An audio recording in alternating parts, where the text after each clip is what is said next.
Hello students, good evening. तो बच्चों देखो, आज का टॉपिक है हमारा कोऑर्डिनेट ज्योमेट्री। 10th क्लास के लिए कोऑर्डिनेट ज्योमेट्री एक टॉपिक है और इसका एक कोऑर्डिनेट ज्योमेट्री का एक छोटा सा टॉपिक है डिस्टेंस बिटवीन टू फार्मूला, मतलब दो बिंदुओं के बीच की दूरी ज्ञात करना। तो कोऑर्डिनेट ज्योमेट्री में दो बिंदुओं के बीच की दूरी किस तरह से ज्ञात करते हैं, आज हम वो पढ़ते हैं। तो इसके लिए हम क्या करेंगे, इसका पूरा डेरिवेशन देखेंगे हम स्टार्टिंग से लेके और फॉर्मूले तक। उसके बाद मैं एक क्वेश्चन करवाऊंगा और देखेंगे कि उस फॉर्मूले को क्वेश्चन में किस तरह से अप्लाई करना है या उसके थ्रू, उस फॉर्मूले के थ्रू हम क्वेश्चन को किस तरह से अप्लाई करते हैं। तो सबसे पहले हम क्या करते हैं कि कार्टेशियन प्लेन लेते हैं बच्चों। एक कार्टेशियन प्लेन लिया हमने, तो कार्टेशियन प्लेन बच्चों दो लाइन ले लिया हमने, ठीक है। तो दो लाइन ले लिया, ये हमारा एक्स अक्ष है, ये हमारा वाई अक्ष है और ये हमारा ओरिजिन पॉइंट है। ये वाई डैश है और ये एक्स डैश है। तो देखो बच्चों, सबसे पहले मुझे करना क्या है कि मुझे किसी भी ये कार्टेशियन प्लेन को इन दो लाइनों ने 4 पार्ट्स में डिवाइड कर दिया, 4 पार्ट्स में डिवाइड कर दिया बच्चों। तो ये फर्स्ट क्वाड्रेंट बोलते हैं, इसको सेकंड क्वाड्रेंट बोलते हैं, इसको थर्ड क्वाड्रेंट बोलते हैं और इसको फोर्थ क्वाड्रेंट बोलते हैं। हिंदी में बोलते हैं इनको चतुर्थांश। तो ये 4 चतुर्थांश होते हैं हमारे पास। तो मैं क्या करूँगा, उन दोनों पॉइंटों को जिनके बीच की मुझे दूरी निकालनी है उनको मैं फर्स्ट क्वाड्रेंट में ले लेता हूँ। कहीं भी 2 पॉइंट में फर्स्ट क्वाड्रेंट में ले लेता हूँ बच्चों। देखो, तो पहला पॉइंट है मेरा बच्चों ये वाला, इसको मैं नाम दे देता हूँ बच्चों P, और इसके कोऑर्डिनेट हैं, इसके निर्देशांक हैं x1, y1, ठीक है। उसके बाद में एक दूसरा पॉइंट ले लेता हूँ बच्चों, यहाँ पर ले लेता हूँ, यहाँ पर ये मेरा दूसरा पॉइंट है Q, जिसके निर्देशांक है बच्चों x2, y2। इनको कोऑर्डिनेट ये हो गए। तो अब मैं क्या करूँगा, मुझे इन दोनों बिंदुओं के बीच की दूरी निकालनी है बच्चों। तो दोनों बिंदुओं के बीच की दूरी क्या हो जाएगी, यदि मैं इस पॉइंट को इस पॉइंट से मिला दूंगा तो इन दोनों के बीच की दूरी यही होगी। तो देखो बच्चों, यहाँ से मैंने इस P पॉइंट को Q पॉइंट से मिला दिया, इस Q पॉइंट से मैंने इसको मिला दिया। मैं थोड़ा सा बड़ा ले लेता हूँ यहाँ पर, ये तो Q पॉइंट को मिला दिया। तो इन दोनों बिंदुओं के बीच की दूरी क्या हो गई बच्चों, P से लेके Q तक, मतलब मुझे ये दूरी फाइंड आउट करनी है। तो इस दूरी को निकालने के लिए मैं कुछ इसमें रचना करता हूँ, ठीक है। तो देखो, कंस्ट्रक्शन करता हूँ बच्चों। तो उस कंस्ट्रक्शन को मैं किस तरह से करता हूँ, एक बार ध्यान से देखो। सबसे पहले मैं क्या करूँगा बच्चों, जो हमारा P पॉइंट है, P पॉइंट से मैं x अक्ष पे एक लंब डाल देता हूँ। तो ये मैंने एक लंब डाल दिया x अक्ष से, और इसको मैं नाम दे देता हूँ बच्चों, क्या कुछ भी नाम दे दो। मैंने मान लो A नाम दे दिया, इस पॉइंट को मैंने A नाम दे दिया। इसी तरह मैं Q पॉइंट से x अक्ष पे एक लंब डाल देता हूँ और इसको मैं नाम दे देता हूँ बच्चों B। सिंपल मैंने नाम दे दिया। तो ये मैंने एक थोड़ा सा कंस्ट्रक्शन कर दिया कि इस पे लंब डाल दिया x अक्ष पे और Q बिंदु से इस पे लंब डाल दिया। एक और है, इस P पॉइंट से मैं इस QB पर एक और लंब डाल देता हूँ और इसको मैं नाम दे देता हूँ बच्चों R। तो इसको नाम दे दिया मैंने R। तो अब देखो, हमने कंस्ट्रक्शन किया और हमें क्या मिला बच्चों, देखो एक ये आकृति मिल गई, एक ये फिगर मिल गया। तो ये आकृति लुक लाइक कैसी है बच्चों, आयत की तरह है, रेक्टेंगुलर की तरह है, और ये एक त्रिभुज है हमारा। त्रिभुज भी कैसा है बच्चों, समकोण त्रिभुज लग रहा है, राइट एंगल ट्रायंगल लग रहा है ना। इसमें एक एंगल है जो वो 90 डिग्री है। कौन सा एंगल 90 डिग्री है बच्चों, ये वाला एंगल मेरा R 90 डिग्री है। तो इस समकोण त्रिभुज में बच्चों 90 डिग्री का जो कोण होता है, उसके सामने वाली भुजा को क्या बोलते हैं हम, कर्ण बोलते हैं। ये मेरा कर्ण हो गया, इंग्लिश में हम इसको हाइपोटेनस बोलते हैं, हाइपोटेनस, ठीक है। तो ये कर्ण हो गया और ये इस त्रिभुज की सबसे बड़ी भुजा हो गई। तो मतलब हमें दो बिंदुओं के बीच की दूरी निकालनी है और वो एक्चुअली में क्या है, वो इस त्रिभुज की कर्ण है। मतलब हमें कर्ण का मान निकालना है। तो समकोण त्रिभुज में हम कर्ण का मान कैसे निकालते हैं बच्चों, समकोण त्रिभुज में हम कर्ण का मान पाइथागोरस प्रमेय से निकालते हैं। पाइथागोरस प्रमेय सब ने पढ़ा है। पाइथागोरस प्रमेय का एक बार मैं आपको स्टेटमेंट बता देता हूँ। पाइथागोरस प्रमेय होता क्या है कि समकोण त्रिभुज की सबसे बड़ी भुजा का स्क्वायर, मतलब कर्ण का स्क्वायर, बाकी दो भुजाओं के स्क्वायर के योग के बराबर होता है। मैं इसको आपको यूज़ लूँगा और यूज़ लेने के बाद हमारा ये आगे सॉल्यूशन होगा और कर्ण का वैल्यू आएगा। तो उससे पहले हम कुछ चीज़ें देख लेते हैं कि हमने जो कंस्ट्रक्शन किया था उनसे हमें क्या क्या मिला है बच्चों। ठीक है। फर्स्ट ऑफ थिंग देखो, ये मेरा P पॉइंट है बच्चों, ये P पॉइंट है यहाँ पर, ये P पॉइंट है। अब मुझे इस P पॉइंट पर जाना है। कहाँ से जाऊँगा मैं? ओरिजिन से जाऊँगा। ओरिजिन से मुझे इस P पॉइंट पे पहुँचना है। तो मैं कैसे पहुँचूँगा? तो मैं मान लो मैं ओरिजिन पॉइंट पे खड़ा हूँ, यहाँ पर हूँ। अब मुझे इस P पॉइंट पे जाना है, तो सबसे पहले मैं x अक्ष के साथ चलूँगा। तो x अक्ष के ऊपर चलूँगा, मतलब ये बोल सकता हूँ। तो x अक्ष पे मैं कितनी दूरी तय चलूँगा? यहाँ से O से लेके A तक चलूँगा। O से लेके मैंने A तक की दूरी डिस्टेंस तय करी है यहाँ P पॉइंट पे जाने के लिए। तो ये जो OA है, अब मैं बच्चों देखता हूँ कि मैंने OA कितना चला हूँ, मैं x अक्ष पे कितना चला हूँ। तो x अक्ष पे मैं इतना चला हूँ जो इस पॉइंट का x कोऑर्डिनेट है ना बच्चों, जो x कोऑर्डिनेट की वैल्यू है उतनी दूरी में चलूँगा यहाँ पर। तो x कोऑर्डिनेट की यहाँ पर वैल्यू कितनी है बच्चों? x1। तो मैं x1 डिस्टेंस चलूँगा। उसके बाद मैं क्या करूँगा, यहाँ पर पहुँच गया। अब मुझे P पॉइंट पे इधर जाना है, P पॉइंट पे जाना है, तो मैं यहाँ से इधर टर्न मारूँगा। तो टर्न लूँगा तो मुझे कहाँ x अक्ष से ऊपर की तरफ जाना है। किसके साथ जाऊँगा? y अक्ष के। तो ये y अक्ष पे यहाँ से यहाँ तक पहुँचने के लिए मैं कितनी डिस्टेंस तय करूँगा बच्चों? कितनी दूरी तय करूँगा? ये मैं तय करूँगा जो इस पॉइंट का y कोऑर्डिनेट का वैल्यू है ना, उतनी दूरी तय करूँगा। तो y कोऑर्डिनेट का वैल्यू क्या है बच्चों यहाँ पर? y1। मतलब मैं y1 डिस्टेंस जाऊँगा, तब मैं पॉइंट P पर पहुँच जाऊँगा। तो ये मैंने निकाल लिया कि OA का डिस्टेंस कितना है बच्चों? x1, और AP का डिस्टेंस कितना है बच्चों? y1। अब देखो इसका हो गया। अब मुझे P पॉइंट पे जाना है ओरिजिन पॉइंट से। तो ओरिजिन पॉइंट से मैं यहाँ पर हूँ, तो मैं पहले ऐसे जाऊँगा x अक्ष पे, यहाँ तक आऊँगा B पॉइंट तक। तो B पॉइंट तक मैं देखूँगा कि O अक्ष से मैंने B पॉइंट तक की कितनी डिस्टेंस तय करी है, मतलब कितना मैं चला हूँ। तो मैं देखूँगा जो ये P पॉइंट, ये Q पॉइंट है ना, जिस पॉइंट पे मुझे जाना है, जो उसका x कोऑर्डिनेट का वैल्यू है ना, उतनी डिस्टेंस में चलूँगा। तो x कोऑर्डिनेट का वैल्यू कितना है बच्चों? x2। तो मैं यहाँ से कितना डिस्टेंस तय करूँगा? x2, B पर पहुँचूँगा। अब मैं B पर पहुँच गया बच्चों, लेकिन मुझे जाना कहाँ है? मुझे जाना है Q पॉइंट पे। तो मैं क्या करूँगा, इस B पॉइंट से अब Q पॉइंट पर जाने के लिए मैं x अक्ष से दूर जाऊँगा, और किसके अलोंग जाऊँगा? y अक्ष के अलोंग जाऊँगा। तो ये दूरी कितनी तय करूँगा मैं बच्चों? ये y2। और y2 क्या है बच्चों हमारा? इस कोऑर्डिनेट का, सॉरी इस पॉइंट का y कोऑर्डिनेट की जो वैल्यू है वो, और यहाँ पर वैल्यू कितनी है? y2। तो मैं कितनी डिस्टेंस तय करूँगा बच्चों? y2। तो मैं Q पॉइंट पे y2 डिस्टेंस दूरी तय करके पहुँच जाऊँगा। तो ये दो चीज़ें थी जो मैंने निकाल लिया है, ये मैंने नोटिफाई कर दिया है, आपको इस पर लिख दिया है। अब बच्चों देखो, हमें तो कर्ण निकालना है, और कर्ण निकालने के लिए किसी भी त्रिभुज का, मतलब सॉरी समकोण त्रिभुज का कर्ण निकालने के लिए मुझे इन दोनों भुजाओं का पता होना जरूरी है। क्योंकि हमारी जो पाइथागोरस प्रमेय है ना बच्चों, पाइथागोरस प्रमेय क्या है बच्चों? हमारी पाइथागोरस प्रमेय है,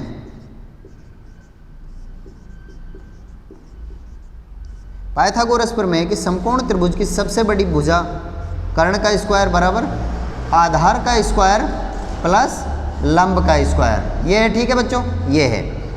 तो देखो मुझे यहाँ पर कर्ण की वैल्यू निकालने के लिए मुझे आधार पता होना चाहिए और लंब पता होना चाहिए।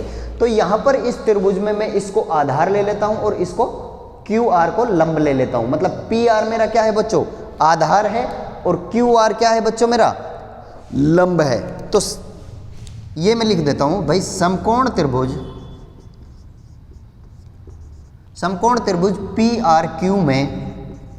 PRQ में आधार बराबर, आधार क्या है बच्चों मेरा? PR। तो मुझे PR चाहिए। और लंब क्या है बच्चों मेरा? लंब है इस चित्र में QR। तो ये QR है। तो ये दोनों चीज़ें मुझे चाहिए। अब ये दोनों चीज़ें मैं कैसे निकाल सकता हूँ बच्चों? देखो, ये डिस्टेंस निकाल लूँ, ये है जो ये PR किसके बराबर है? AB के बराबर है, क्योंकि ये एक आयत की तरह दिख रहा है। तो यदि मुझे AB का वैल्यू मिल जाए तो मैं PR का वैल्यू निकाल सकता हूँ, क्योंकि दोनों इक्वल है। तो क्या करूँगा मैं? AB का वैल्यू निकालने के लिए मैं x2 मतलब OB में से OA को माइनस कर दूंगा, तो मेरा AB निकल के आ जाएगा। तो देखो AB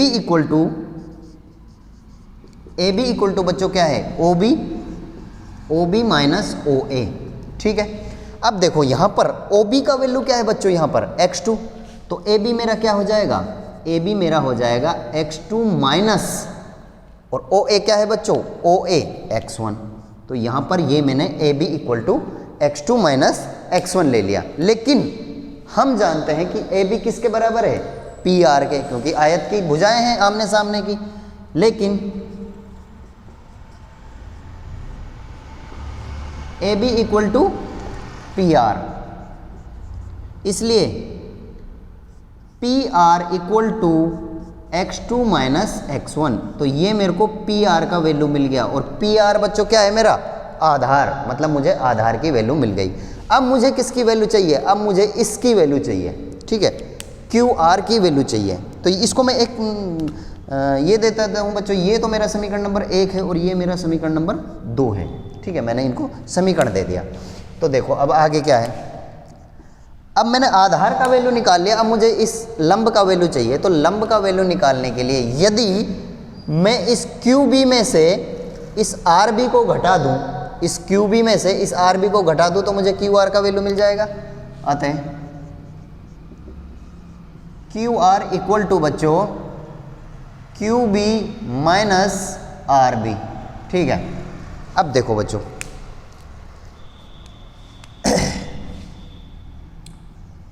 QR equal to QB का वैल्यू क्या है बच्चों, QB का वैल्यू है मेरा y2, तो ये मेरा y2 माइनस RB का वैल्यू मेरे पास नहीं है, लेकिन मैंने ये क्या बोला था, ये आयत है, तो आयत की आमने सामने की भुजाएं क्या होती हैं बच्चों, बराबर होती हैं। तो RB की जगह मैं PA लिख सकता हूँ, या PA की वैल्यू मैं RB की जगह लिख सकता हूँ। तो यहाँ पर मैं एक और नोटिफाई डाल देता हूँ कि RB इक्वल टू PA, आयत की भुजाएं हैं, तो मैं यहाँ RB की जगह में PA लिख सकता हूँ बच्चों। और PA का वैल्यू क्या है मेरे पास, y2 माइनस y1, ये मेरा QR का वैल्यू आ गया, y2 माइनस y1। इसको मैं दे देता हूँ समीकरण नंबर 3। अब मेरे पास इस लंब की वैल्यू मिल गई और इस आधार की वैल्यू मिल गई, तो मैं समकोण त्रिभुज में, जो मेरा समकोण त्रिभुज है PRQ, उसमें पाइथागोरस प्रमेय से, जो मैंने समीकरण नंबर 1 लिखा था, समीकरण नंबर 1 में समीकरण 2 और समीकरण 3 का वैल्यू रख देता हूं। तो देखो बच्चों, समीकरण 1 में समीकरण 2 वे 3 से PR और QR का मान रखने पर, मैं इसमें मान रख देता हूं बच्चों। समीकरण नंबर 1 क्या है बच्चों मेरे पास, कर्ण का स्क्वायर, तो ये मैं इधर लिख दिया मैंने, कर्ण का स्क्वायर इक्वल टू आधार का स्क्वायर प्लस लंब का स्क्वायर, ठीक है। अब कर्ण क्या है बच्चों मेरा, कर्ण है मेरा PQ, चित्र से देखो बच्चों, कर्ण क्या है मेरा PQ, तो मैं कर्ण की जगह PQ लिख सकता हूं बच्चों, PQ और इसका स्क्वायर बराबर, आधार क्या है बच्चों मेरा, आधार है मेरा PR, तो ये PR और इसका स्क्वायर प्लस लंब क्या है QR, और इसका QR और इसका स्क्वायर, हो गया, इतना समझ आ गया। अब देखो, मुझे चाहिए वैल्यू ओनली PQ की वैल्यू चाहिए, या मैं ऐसा करता हूं, जो PR और QR की वैल्यू है ना समीकरण 1 और समीकरण 2 और 3 की, वो रख देता हूं। तो देखो बच्चों, PQ का स्क्वायर इक्वल टू PQ का स्क्वायर, PR का वैल्यू क्या है समीकरण 1 से, x2 माइनस x1, तो ये हो गया x2 माइनस x1 का होल स्क्वायर प्लस QR क्या है बच्चों, y2 माइनस y1 और इसका होल स्क्वायर। लेकिन मुझे PQ का वैल्यू चाहिए, ना कि स्क्वायर का, तो मैं स्क्वायर का क्या करूंगा, इधर ट्रांसफर कर दूंगा, हिंदी में बोलते हैं पक्षांतरण कर देंगे। तो PQ का under root x2 minus x1 का whole square plus y2 minus y1 का होल स्क्वायर। तो देखो बच्चों, ये मेरे पास PQ का वैल्यू आ गया, ये देखो। तो ये मेरा जो PQ का वैल्यू है ना, ये क्या है, दो बिंदुओं के बीच की दूरी। तो ये फॉर्मूला आ गया, फाइनली हमारा ये फॉर्मूला आ गया कि PQ ये होता है, दो बिंदुओं के बीच की दूरी होती है बच्चों under root x2 minus x1 का square plus y2 minus y1 का स्क्वायर होल स्क्वायर। तो ये जो मेरा PQ है ये मेरा दो बिंदुओं के बीच की दूरी का फॉर्मूला आ गया बच्चों। अब ये फॉर्मूला इस तरह से हमने निकाला था, लेकिन अब हम इस फॉर्मूले के बेस पे क्वेश्चन करता हूँ मैं एक, और वो देखते हैं कि इस फॉर्मूले से क्वेश्चन को किस तरह से सोल्व करते हैं या क्वेश्चन में किस तरह से इसको फॉर्मूले को अप्लाई करते हैं। तो मान लेते हैं, देखो मान लेते हैं मेरे पास दो पॉइंट है, ठीक है, क्वेश्चन मान लेते हैं मेरे पास दो पॉइंट है, एक पॉइंट मैं ए ले लेता हूँ, एक पॉइंट मैंने क्या ले लिया बच्चों ए, और इसके कोऑर्डिनेट जो कोऑर्डिनेट है इसके वो मैं ले लेता हूँ 2 और 3, और दूसरा मेरा पॉइंट है बी, उसके कोऑर्डिनेट ले लेता हूँ मैं 4 और 5, ठीक है, 4 और 5। अब क्या करते हैं कि क्वेश्चन है कि दो बिंदु दे रखे हैं और उनके बीच की दूरी निकालनी है हमें, ठीक है। तो हम क्या करते हैं, हमारे पास ये फॉर्मूला है, हमको ये याद होना चाहिए। तो x2 माइनस x1 का square plus y2 minus y1 का होल स्क्वायर, ये होल स्क्वायर है, ये होल स्क्वायर है, ये अंडर रूट में। तो सबसे पहले मैं क्या करूँगा, फॉर्मूला लिख देता हूँ, दो बिंदुओं के बीच की दूरी, दो बिंदु ए व बी के बीच की दूरी क्या हो जाएगी बच्चों, ए बी, और ए बी फॉर्मूला क्या है हमारा, x2 माइनस x1 का whole square plus y2 minus y1 का होल स्क्वायर, ठीक है, सिंपल है। अब देखो बच्चों को प्रॉब्लम कहाँ आती है, आपको प्रॉब्लम कहाँ आती है कि ये जो फॉर्मूले में x2 x1 y2 y1 क्या है और इनका मान हमें क्या लिखना है, ये मेन प्रॉब्लम आती है बच्चों को, तो इसे हमें समझना है। ये देखो बच्चों हमारे पास दो पॉइंट है, ये पहला पॉइंट है और ये दूसरा पॉइंट है, तो ऑब्वियसली थोड़ा दिमाग लगाना कि जो पहला पॉइंट है उसके जो कोऑर्डिनेट हैं वो x1 होंगे और y1 होंगे। तो ये जो 2 है ये x1 है और ये y1 है। नंबर 2 जो दूसरा पॉइंट है उसके जो कोऑर्डिनेट हैं ये x2 हैं और ये y2 हो गया। तो मतलब दूसरा पॉइंट है इसलिए हमने 2 लगा दिया, इसके नीचे 2 लगा दिया, पहला पॉइंट है तो 1 लगा दिया। तो अब इनका वैल्यू हम इस फॉर्मूले में रख देते हैं। तो देखो बच्चों ए बी क्या होगा, तो ए बी बराबर अंडर रूट या वर्गमूल x2 का वैल्यू क्या है बच्चों, दूसरे पॉइंट का x कोऑर्डिनेट मतलब 4 ब्रैकेट 4 माइनस x1 का क्या है कोऑर्डिनेट बच्चों 2, तो ये 2 हो गया, ब्रैकेट बंद कर दिया और इसका होल स्क्वायर कर दिया। उसके बाद चिन्ह क्या है प्लस, फिर ब्रैकेट चालू। अब y2 का वैल्यू क्या है बच्चों, y2 दूसरे पॉइंट का y कोऑर्डिनेट मतलब 5, तो y2 क्या है बच्चों, y2 का कोऑर्डिनेट है मतलब y2 का वैल्यू क्या है 5, तो हम y2 की जगह क्या रख देंगे बच्चों 5। उसके बाद फॉर्मूले का चिन्ह माइनस, y1 का वैल्यू क्या है बच्चों, एक पॉइंट का y कोऑर्डिनेट मतलब 3 और इसका होल स्क्वायर। अब बच्चों देखो हमने इनका मान रख दिया, मेन प्रॉब्लम हमको यहाँ आती है। अब क्या करते हैं, अब हमारा सिंपल मैथमेटिक है जो हम करते हैं, मतलब ब्रैकेट के अंदर जो संख्या है उसको सोल्व कर लेते हैं, अगर घट रही है तो घटा देते हैं, अगर जुड़ रही है तो जोड़ देते हैं। तो सबसे पहले देखो बच्चों ए बी बराबर अंडर रूट लगा दिया हमने। अब देखो ब्रैकेट के अंदर क्या है वैल्यू 4 माइनस 2, मतलब 4 में से यदि 2 गए तो क्या बचा 2 और इसका होल स्क्वायर प्लस इस दूसरे वाले ब्रैकेट के अंदर क्या है बच्चों 5 माइनस 3, 5 में से 3 गए तो क्या बचे बच्चों 2 और 2 का ब्रैकेट के बाहर स्क्वायर हो गया। अब देखो अब हमें ये ब्रैकेट हटाना है, तो ये ब्रैकेट हटाएंगे तो इसके ऊपर जो स्क्वायर है ना, स्क्वायर है वर्ग कर देंगे इसका। तो देखो 2 का वर्ग क्या होता है बच्चों 2 गुणा 2 मतलब 4 प्लस 2 गुणा 2 4, उसके बाद 2 है 2 गुणा 2 4, तो ए बी इक्वल टू क्या आ जाएगा बच्चों अंडर रूट 4 और 4 को जोड़ देंगे तो क्या आ गया बच्चों 8। ये हमारा आंसर है। कई बार क्या होता है कि बच्चों ये आंसर शीट में हमको आंसर ये नहीं देखे रखता, तो फिर हम क्या करेंगे, जो ये वर्गमूल के अंदर जो संख्या है ना इसका वर्ग निकाल लेंगे। अब 8 का वर्ग हम डायरेक्ट नहीं निकाल सकते, निकाल भी सकते हैं 8 का वर्ग हम निकाल लेंगे, लेकिन पॉइंटों में आएगा तो पॉइंटों में हमसे मिस्टेक हो सकती है। तो हम क्या करेंगे ए बी अंडर रूट में इसको ऐसे लिखता हूँ 4 गुणा 2 लिख सकता हूँ बच्चों 4 गुणा 2। अब देखो ए बी बराबर 4 का वर्गमूल क्या होता है बच्चों 2, तो इस 2 को में बाहर आ जाएगा, 4 का वर्गमूल 2 से बाहर आ जाएगा और अंदर क्या बचेगा अंडर रूट 2। तो आंसर शीट में कहीं ना कहीं ये आंसर दिया होगा या ये आंसर दिया होगा, हमारे दोनों आंसर राइट है। तो आई होप आपको अच्छी तरह से समझ आया होगा, एक बार नहीं 2 बार देखो आप, बिल्कुल सिंपल है। इसमें एक कंस्ट्रक्शन किया, राइट एंगल ट्राइंगल बनाया और राइट एंगल ट्राइंगल में हमने पाइथागोरस प्रमेय लगा दिया।